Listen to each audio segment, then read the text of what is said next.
আসসালামু আলাইকুম সুপ্রিয় এইচএসসি 2025 ব্যাচের শিক্ষার্থীরা, আজকে আমি তোমাদের জন্য বাংলা প্রথম পত্রের ফাইনাল সাজেশন নিয়ে হাজির হয়েছি। এই সাজেশনটা তোমরা তোমাদের সামনের টেস্ট পরীক্ষা এবং বোর্ড পরীক্ষা প্রত্যেকটা পরীক্ষায় তোমরা অ্যাপ্লাই করতে পারবে এবং এই সাজেশনটা ফলো করতে পারবে। যারা তুলনামূলক কম পড়াশোনা করে ভালো একটা মার্কস পেতে চাও, 90+ মার্কস পেতে চাও কিংবা A+ পেতে চাও, তাদের জন্য মূলত আজকের সাজেশনটি। আর এই সাজেশনটি প্রত্যেকটা বোর্ডের জন্য প্রযোজ্য, কোনো স্পেসিফিক কোনো বোর্ডের জন্য না। সো সকল বোর্ডের শিক্ষার্থীরা এই সাজেশনটি ফলো করতে পারবা। সো দেরি না করে ভিডিওটি শুরু করি। সো প্রথমে তোমাদের সাজেশনের দেওয়ার আগে আমি শুরুতে তোমাদের মানবন্টন ও পাস মার্ক নিয়ে একটু আলোচনা করি। অনেকে এই সম্পর্কে ধারণা না থাকার কারণে পরীক্ষার পরে এসে জিজ্ঞেস করো যে কত পেলে পাস হ্যান-ত্যান। সো তার জন্য সৃজনশীলে তোমাকে জানো তোমাদের 70 মার্কের পরীক্ষা হবে এবং পাস মার্ক হচ্ছে 23 এখানে, এবং বহু নির্বাচনী 30 মার্কের পরীক্ষা, পাস মার্ক হচ্ছে 10। এখানে মূলত 1/3 অর্থাৎ 1/3 মার্কস তুমি যদি পাও তাহলে তুমি পাস করতে পারবা। অনেকে বলে যে বহু নির্বাচনীতে MCQতে 9 পাবা, 8 পাবা এরকম। তাদেরকে বলবো যে না, 9-8 পেলে তোমাকে পাস দিবে না। তোমাকে পাস করতে হলে মিনিমাম বহু নির্বাচনীতে 10 মার্ক এবং সৃজনশীলে 23 মার্ক তোমাকে তুলতেই হবে। সো এটা হচ্ছে মানবন্টন পাস মার্ক। এখন আমরা দেখব বিভাগ বাধ্যতামূলক। তোমাদের বাংলা প্রথম পত্রে বিভাগ রয়েছে মোট 4টি: খ বিভাগ, খ বিভাগ, ঘ বিভাগ এবং ঘ বিভাগ। খ বিভাগে গদ্য তোমাকে 4টি সৃজনশীল দেওয়া থাকবে, এখানে তোমাকে 2টা সৃজনশীল আনসার করতে হবে। খ বিভাগে কবিতা দেওয়া থাকবে 3টি সৃজনশীল, 2টি আনসার করতে হবে। ঘ বিভাগে উপন্যাস দেওয়া থাকবে, উপন্যাস অংশ থেকে 2টি সৃজনশীল দেওয়া থাকবে, এখানে তোমাকে 1টি দিতে হবে। নাটকেও সেম 2টি সৃজনশীল থেকে 1টি দিতে হবে। সো মোট কয়টা হয়েছে দেখো, এখানের 2, এখানের 2, এখানের 1, এখানের 1, মোট হয়েছে 6টা সৃজনশীল। কিন্তু দিতে হবে তো আমাদের 7টা সৃজনশীল। আর একটা সৃজনশীল আমরা কোথা থেকে দেব? দেখো এখানে লিখে দিছি আমি। তাছাড়া যে কোনো বিভাগ থেকে আরও একটি সৃজনশীল তোমাকে দিতে হবে। মোট হচ্ছে 7টি সৃজনশীল। সো এটা হচ্ছে মূলত সৃজনশীলের 7টি দিতে হবে তোমাকে বিভাগ অনুযায়ী। সো আমি তোমাদেরকে রেকমেন্ড করবো যে এখানে যে বাধ্যতামূলক বলছে এইগুলো তুমি আগে ফিল আপ করতে হবে তোমাকে। ফার্স্ট 2, 2, 1, 1। তারপর যে আরেকটা সৃজনশীল তোমরা দিবা, তোমাদের সুবিধা অনুসারে দিবা, তোমরা কোন পার্টটা ভালো পারো। যারা গদ্য ভালো পারো তারা গদ্য থেকে দিবা, কবিতা ভালো পারলে কবিতা থেকে, উপন্যাস ভালো পারলে, নাটক ভালো পারলে সো নাটক থেকে।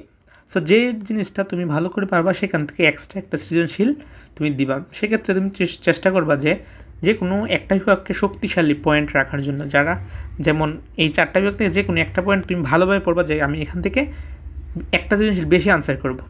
সো এটা আমার সাজেশন থাকছে তোমাদের জন্য। সেখানে আমরা সৃজনশীল মেইন সাজেশনে চলে আসি। বহু নির্বাচনী MCQ নিয়ে কথা বলবো, তার আগে প্রথমে সৃজনশীলের পার্টটা শেষ করি। সো সৃজনশীলে খ বিভাগ গদ্য সাজেশনে তোমরা দেখো, তোমাদের যেহেতু শর্ট সিলেবাস দেওয়া হয়েছে, যারা শর্ট সিলেবাস এখনও দেখো নাই তাদেরকে বলবো আমার চ্যানেলে অলরেডি শর্ট সিলেবাস নিয়ে ভিডিও দেওয়া আছে, ওই ভিডিওটা দেখে নিবা, তাহলে তোমাদের আর কোনো প্রশ্ন থাকবে না। সো তোমাদের 7টি চ্যাপ্টার দেওয়া হয়েছে, 7টি গদ্য।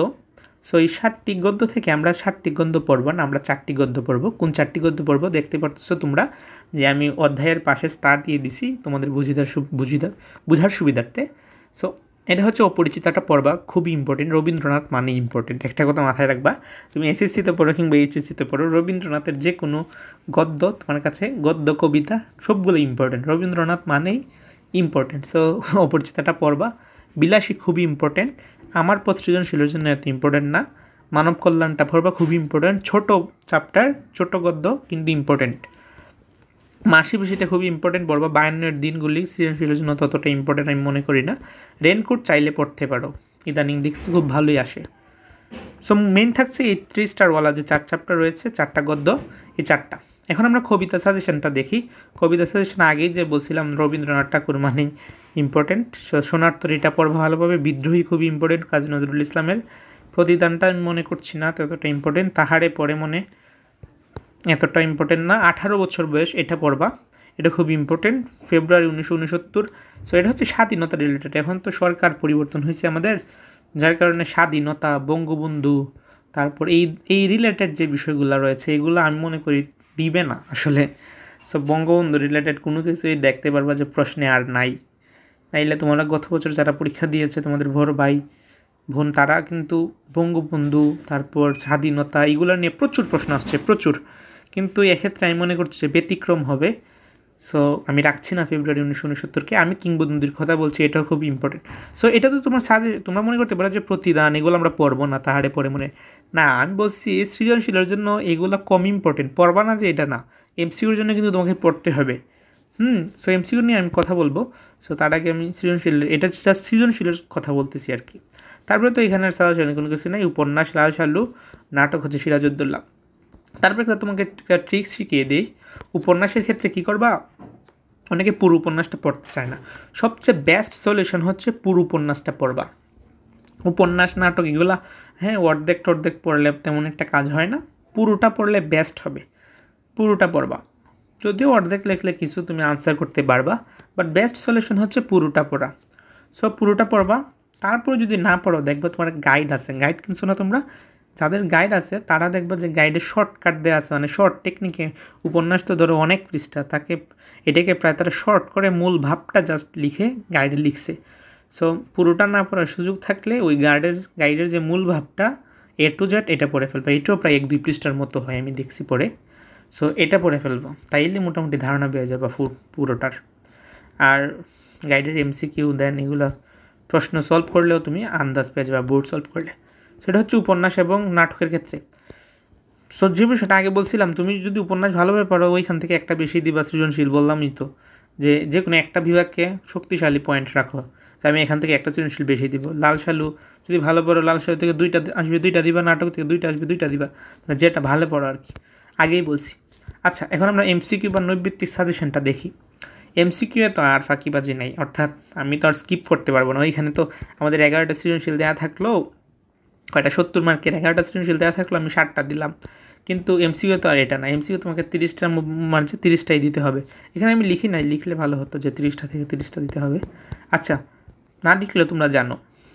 সো MCQর জন্য কী করবা, কিছু পয়েন্ট আমি লিখেছি, দেখো এই পয়েন্টগুলো তোমাকে ফলো করতে হবে।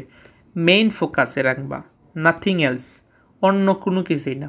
মূল ফোকাস মেইন বই, মূল বই, মেইন বুক। কারণ তুমি যতই বই পড়ো, গাইড পড়ো, হ্যান ত্যান, test paper, supplement, what ever যাই পড়ো না কেন, প্রশ্ন কিন্তু মূল বই থেকে হবে। প্রশ্ন হবে মূল বই থেকে। গাইড, সাপ্লিমেন্ট, টেস্ট পেপার যেগুলো লিখছি এগুলো হচ্ছে সহায়ক, বইয়ের সহায়ক। মূল ফোকাসে রাখবা main book, just main book.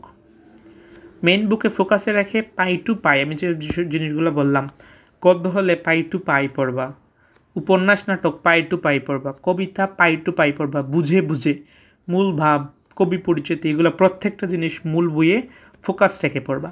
এখন মূল বইয়ে ফোকাস রেখে পড়লা, মূল বইয়ের তো 100% আর প্রশ্ন আসে না, সবগুলাই তো কমন না, সবগুলাই তো ইম্পর্টেন্ট না বেশি। যেগুলো ইম্পর্টেন্ট কোনগুলো বেশি এটা কেউ থেকে বুঝবা, গাইড সলভ করবা, সাপ্লিমেন্ট সলভ করবা। সো গাইড সাপ্লিমেন্ট যখন তুমি সলভ করবা, তখন বুঝবা যে বিগত সালে কী আসছে, কোনগুলো বেশি ইম্পর্টেন্ট, তোমার নিজের একটা ধারণা হয়ে যাবে। সলভ করার পর অনেকে কোচিংয়ে দৌড়াদৌড়ি করো, কোচিংয়ে দৌড়াদৌড়ির চেয়ে মডেল টেস্ট দিবা, গাইডে মডেল টেস্ট আছে না, মডেল টেস্ট দিবা, দেওয়ার পর দেখবা নিজে নিজে টাইম ধরবা, ধরে নিজে পরীক্ষা দিবা মডেল টেস্ট। টেস্ট পেপার তো মেবি এখনও বের হয় না, টেস্ট পেপার বের হলে টেস্ট পেপার সলভ করবা যদি পাক্কা একটা প্রিপারেশন নিতে চাও। তারপরে যে বিষয়টা সবচেয়ে গুরুত্বপূর্ণ, একটু আগেও বললাম, বিগত সালের প্রশ্ন সলভ। এখানে আমি 18 থেকে 24 রাখছি, তোমরা চাইলে 18 থেকে 24টা বেস্ট, তারপরেও না চাইলে 20 থেকে 24টা অন্তত সলভ করবা, A to Z, পাই টু পাই। বিগত সালের প্রশ্ন যখন তুমি সলভ করবা, এই যে আমাদের সাজেশন ভিডিওটা তুমি দেখতেছো, এটা আমরা যতটা ভালোভাবে পড়াবো, বুঝাবো তোমাকে, তুমি নিজে যখন বিগত সালের প্রশ্ন সলভ করবা আমাদের চেয়েও ভালো বুঝতে পারবা। কারণ বিগত সালের প্রশ্ন সলভ করলে আইডিয়া হয়ে যায় যে গত সালে কী আসছে, আমাদের কি আসবে। প্রশ্ন তো আর মানে আসমান থেকে বা উপর থেকে নাজিল হবে না, ঠিক না? প্রশ্ন তো বই থেকেই দিবে, বিগত সালের প্রশ্ন অ্যানালাইসিস করেই প্রশ্ন করবে বোর্ড পরীক্ষার। সো ততটা কঠিন না যদি তুমি ভালোভাবে পড়তে পারো, ভালোভাবে প্রিপারেশন নিতে পারো। সো তারপরে যদি কোনো কিছু জানার ইচ্ছা থাকে, জানতে চাও, অবশ্যই কমেন্টে জানাবা। আর ভিডিওতে ভালো লাগলে লাইক করবা, আর অবশ্যই তোমার ফ্রেন্ডসদের কাছে ভিডিওটি শেয়ার করবা যেন তারা দেখেও উপকৃত হতে পারে। সো আজকের মতো এ পর্যন্তই, দেখার জন্য একটি ভিডিওতে, সে পর্যন্ত সবাই ভালো থাকো, সুস্থ থাকো। আমাদের চ্যানেল যদি নতুন হয়ে থাকে অবশ্যই চ্যানেলটি সাবস্ক্রাইব করবা, যাতে আমাদের পরবর্তী সাজেশন, পড়ালেখার রিলেটেড সমস্ত আপডেট, সমস্ত কিছুর জন্য তোমার কাছে সবার আগে চলে যায়। সো আজকের মতো এ পর্যন্তই, আল্লাহ হাফিজ।